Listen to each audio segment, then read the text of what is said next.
გამარჯობათ, დღეს მინდა გირჩიოთ, როგორ ვიყოთ ნამდვილი, ასე რომ ვთქვათ, დივა და მაგარი ტიპები რა. მოკლედ, როგორ გავხდეთ ნამდვილი დივები. მოკლედ, პირველი შევა ისაა, რომ არ ხარ ვალდებული ყველას ყველაფერი აუხსნა. რას აკეთებ, სად მიდიხარ, როგორ ცხოვრობ, დღის მანძილზე რას აკეთებ და ასე შემდეგ. არ ხარ ვალდებული, შენი პირადი ცხოვრება არის შენი პირადი ცხოვრება და საერთოდ არავის არაფერი არ უნდა აუხსნა. კიდევ, არას თქმას ნუ შეგრცხვება და ნუ შეგეშინდება. თუ რამე არ მოგწონს, არ გინდა, თქვი უბრალოდ არა და მორჩა. დამთავრდა იქვე ყველაფერი. დაიმახსოვრე, რაც არ გინდა, იმას ვერავინ ვერ დაგაზალებს. შენ ხარ შენ თავის უფროსი. ხო და რაც შენ გინდა, ის უნდა აკეთო. რაც არ გინდა, იმას ვერავინ ვერ დაგაზალებს. თუ რამე არ გაწყობს, არ მოგწონს და არ გინდა, მშვიდად ამბობ და მორჩა. არ ხარ ვალდებული ვინმეს აუხსნა, რატომ არ გინდა. დივა არ ყვირის ყველასთან და ყველაფერს. დივა აწესებს საზღვრებს. ვინმე თუ პროვოკაციაზე წამოვიდა, შენ არ ხტები. არ აყვები მის პროვოკაცია, იმიტომ რომ სწორედ ეგ უნდა მას. უნდა რომ პროვოკაციაზე გამოგიყვანოს, შენ ნერვები მოგეშალოს, აყვირდე, გაგაღიზიანოს, გაგაბრაზოს, მერე სხვების თვალში შენ გამოჩნდე დამნაშავე და ის იქნება ბედნიერი და მართალი გამოჩნდება, როდესაც ის არის დამნაშავე რეალურად. ამიტომ პროვოკაციაზე არ ხტები და მშვიდად წყნარად ხარ. შეინარჩუნე სიმშვიდე, არ იყვირო და აკონტროლე მაქსიმალურად შენი თავი. და კიდევ, ვინმე თუ შენზე ჭორაობს და ჭორებს ავრცელებს, არ აყვე. უბრალოდ დაიკიდე. დივას ყველაფერი კიდია. ვილად რომ ვთქვათ, არ რეაგირებ ჭორებზე. ვინც გიშლის ნერვებს, გაღიზიანებს და გაბრაზებს, ენერგია აღარ მისცემ. არ მისცე უფლება, რომ მთელი ენერგია შენ მასზე დახარჯო. სხვა საქმეებიც გაქვს და მაგაზე დროს ნუ დახარჯო. შიგნიდან შეიძლება გეწყინოს, გული დაგწყდეს, ან გული გეტკინოს, მაგრამ გარედან შენ მაგას უბრალოდ არ იმჩნევ და არავის არაფერს არ აჩვენებ. უბრალოდ, okay, next. მორჩა. შენ ღირებულებას ახსნა არ სჭირდება. არავის არაფერი უმტკიცო. სჯერა? დაიჯეროს. არ სჯერა და მისი პრობლემაა. შენი ეგ უკვე აღარ არის. ვინც ვერ ხედავს მისი პრობლემაა, ეგ უკვე შენი პრობლემა აღარ არის. ასევე ზედმეტი ახსნა არის შენივე ძალის დაკარგვა. და შეგეძლო საკუთარი თავის დაცვა ჩხუბში ან კამათში, ოღონდ რომ მაქსიმალურად მშვიდად და წყნარად. და აი მაგალითად, ახლა რამდენიმე ფრაზას მოგიყვანთ მაგალითისთვის, რა თქმა უნდა. მაგალითად, ასე ნუ მელაპარაკები. მშვიდია, ძალიან წყნარადაა. მაგალითად, ვიღაცამ რაღაც გეხუმრა, ცუდი ხუმრობა იყო, ხო? თქვი რომ ეს ხუმრობა ჩემთვის არაა, კაი? ან შეგიძლია გამოიყენო სიტყვა okay-ც. ამ თემაზე საუბარი არ მინდა. თუ არ გსურს მაგ თემაზე საუბარი, თქვი რომ უბრალოდ არ გსურს მაგ თემაზე საუბარი და მორჩა. და ნუ კიდე ძალიან ბევრი ფრაზა ჩხუბის დროს, რომელიც შეგიძლიათ გამოიყენოთ და გამოგატკევათ. ამისთვის აუცილებლად დამიკომენტარეთ და მომწერეთ, რომ აგიხსნათ უფრო და გაგიმარტოთ. ასევე უნდა გქონდეს რაც შეიძლება მშვიდი ტონი და თვალებში უნდა უყურო ადამიანს. თვალიდან თვალში უნდა უყურო და არ უნდა მოაშორო თვალი. არავითარ შემთხვევაში. ესე ის დაიბნება და ვერაფერსაც ვერ გეტყვით. შემდეგი არის საკუთარი თავის პატივისცემა. თუ შენ საკუთარი თავის გჯერა, საკუთარი თავი ძალიან გიყვარს, საკუთარ თავს პატივს ვცემ, სხვაც გცემს შენ პატივს, თუ მაგას დაინახავს. თუ საკუთარი თავი გიყვარს შენ, სხვასაც შეიყვარებ. და ასეა.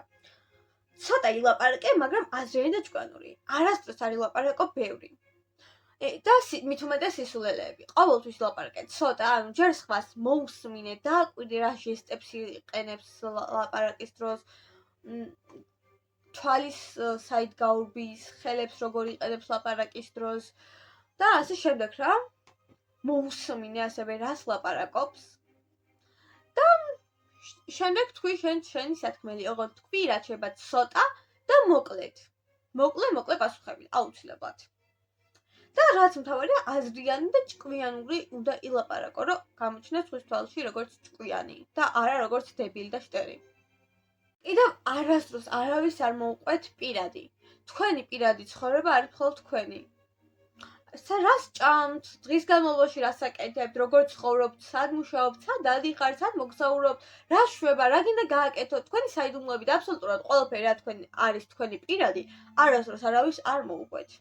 ასევე არ წუწუნებთ საჯაროდ. შეიძლება რაღაც არ მოგეწონოს და რაღაცა, მაგრამ საჯაროდ ყველას გასაგონად არ უნდა იწუწუნოთ. ეგ თქვენი სისუსტის ნიშანია რა. მარტო საკუთარ თავთან რამდენიც გინდათ იმდენი. ასევე არ აწუხებ გარშემო მყოფებს საკუთარ თავზე ლაპარაკით. ვიცი, ბევრს გვიყვარს და მათ შორის მეც ძალიან მიყვარს საკუთარ თავზე ლაპარაკი. მაგრამ სხვას არ აინტერესებს შენ შესახებ რაღაცები. აი მაგალითად, საკუთარ თავზე როცა ლაპარაკობ, სხვას არ აინტერესებს ეგ და არც გისმენს. და ამიტომ არასდროს არ უნდა მოვყვე საკუთარ თავის შესახებ და არ შეაწუხო ადამიანები. რასაც ნაკლებ ილაპარაკებ, მით უფრო ბევრს ფიქრობენ და მით უფრო აინტერესებთ. იყავით ძალიან თავდაჯერებული. თავი არ დახაროთ, ხელი არაფერზე ჩაიქნიოთ და არ თქვათ, რომ მე რაღაც არ გამომივა, მე საკმარისად კარგი არ ვარ. პირიქით, თქვით, რომ მე ვარ საკმარისად კარგი, მე ყველაფერი შევძლებ, ყველაფერი გამომივა.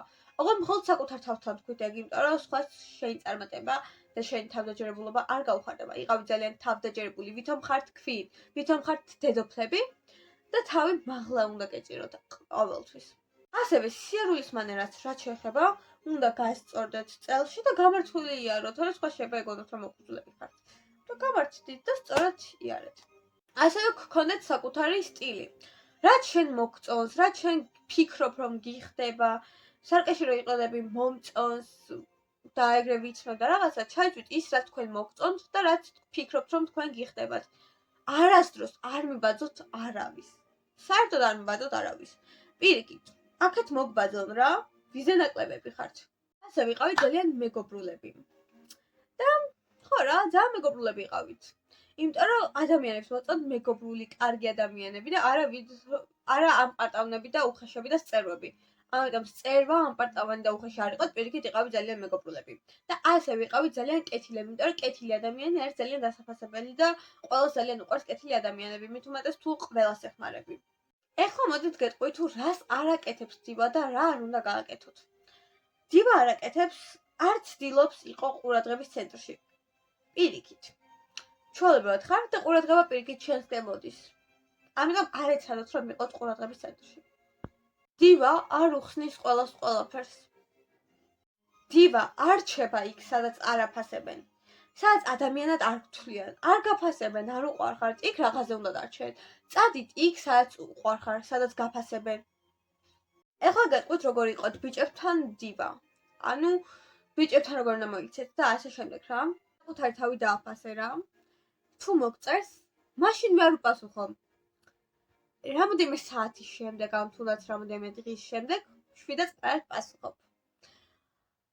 ასევე ყოველთვის დაიგვიანე შეხვედრაზე. ოღონდ მაქსიმუმ 5 წუთი დაიგვიანე, 10 წუთი დაიგვიანე. დიდი დრო არ გჭირდება. და კიდევ 20 წუთზე დიდხანს არასდროს არავის არ ელოდოთ. ნახეთ, დაგიბარე სადღაც ხო, მიხვედი. ის აგვიანებს ხო, დაინიშნეთ დრო 20 წუთი, თუ 20 წუთში არ მოვა, ადექი და წადი. არ აუხსნა მე, რატო წახვედი და ასე შემდეგ. 20 წუთზე დიდხანს არ ელოდოთ არავის და დაიფასეთ საკუთარი თავები. ბიჭებთანაც რა თქმა უნდა იყავით ძალიან მეგობრულები, როგორც ვახსენე. დივა არ პასუხობს მაშინვე, როგორც გითხარით თავიდანვე და ასევე დივა არ ეკიდება. თუ რომელიმე ბიჭს არ მოსწონს, ანუ მაგალითად დივას თუ მოეწონა რომელიმე ბიჭი და მას არ მოსწონს ეგ გოგო, ის არ ეკიდება. სო, ეგრეა, არ უნდა გაეკიდოთ. იგი თვითონ უნდა გამოგეკიდონ. დივა არ აჩენს თავდაჭრილებას, რომ ვიღაცაზეა დამოკიდებული. ასევე არასდროს არავიზე არ იყოთ დამოკიდებულები. პირიქით, უნდა იყოთ დამოუკიდებელი. საკუთარი თავის გარდა სხვის იმედი არ უნდა გქონდეთ და დამოუკიდებელი პიროვნება უნდა იყოთ. რა გქონდეთ საკუთარი ფული, საკუთარი ბინა, საკუთარი მანქანა და ყველაფერი საკუთარი და არავის არაფერი არ უნდა გჭირდებოდეთ. ასევე ცოტა ყურადღება თუ გამოიჩენ აინტერესებთ და უფრო გერთვებიან საუბარში და თუ ბევრ ყურადღებას გამოიჩენს, ეჩვევიან რა, რომ შენ ხარ ყურადღებიანი და აბა ქეთო მინდი მომაქცია ყურადღება და შემდეგ. ნუ ეგ ჩემს სახელზე ვთქვი და ჩემ თავზე ვთქვი, მაგრამ ყველასთან ეგრე იქნებიან რა, ანუ ეჩვევიან მერე ბევრ ყურადღებას. ბევრი მოусმინე და ცოტა ილაპარაკე. ეს ეხლა არ გამნევით, ეს ბევრჯერ მithkoms. ეხლა კი გეტყვი თუ რას აკეთებს დივა. უსმენს, მოკლედ, მერე ცვლის თემას და მერე მიდის. ან ჯერ უსმენს, მერე ცვლის თემას, სხვა თემაზე გადადის და მერე საერთოდ მიდის. ამ ვიდეოში სულ ეს იყო დღეისთვის, მორჩით. თუ მოგეწონათ ეს ვიდეო, აუცილებლად დამიკომენტარეთ. შემდეგში შეიძლება გირჩიოთ სტილი თუ დაახლოებით როგორ უნდა ჩაიცვათ, მაგრამ ყველას თქვენი სტილი უნდა გქონდეთ აუცილებლად. ასევე ქცევა, მანერები და ყველაფერსაც აგიხსნით შემდეგ ვიდეოში, თუ დაგაინტერესებთ აუცილებლად. ჩემი არხის გამოწერა არ დაგაუწყდეთ ამ ვიდეოს და ლაიქება და კომენტარის დატოვება. აბა, კოცნით ყველას, კარგად!